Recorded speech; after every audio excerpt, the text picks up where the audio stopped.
have these self-aware narcissists who are explaining to people what gaslighting is as they're gaslighting. Like, holy fuck! They're gaslighting you, explaining the gaslighting. Because they're basically saying, see, this is what it is. But I've been in therapy for 5 or 6 years. So I'm just showing you what it is. Giving Yeah. you to the impression. Now, they may not have outright said, I am healthy, I am recovered, but they lead you through their word salad and mind fucking to believe that they have recovered, that they are in remission, or whatever the fuck you want to call it. Or that they give a fuck about you. These people don't give a fuck about you.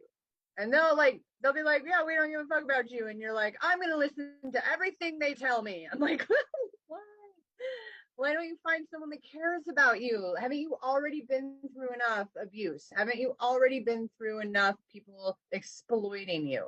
Don't you want to get support and help from somebody who actually does give a fuck about you, and not someone who's just getting supply off of you and really could care less about whether you heal or not? Because there are some, at least one that I've heard on TikTok, that does claim that they're recovering or that they have healed.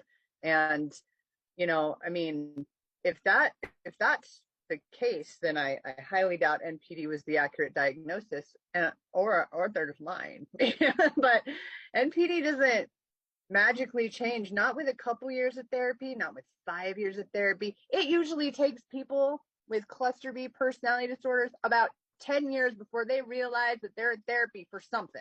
Like, these are people that if they're going to engage in therapy, which is NPD is not, like, if they end up there, and they do in my world because I work in criminal justice, so they get court mandated to see me, they don't make any fucking progress on the NPD. I might get them to, engage in different behaviors, not, abusing alcohol or drugs, or, not hurting people in X, Y, and Z way, but I'm not going to be able to build empathy out of nothing. You just don't do that. You can teach the concept of empathy, but you can't build that inside a person that by definition just doesn't fucking have it. So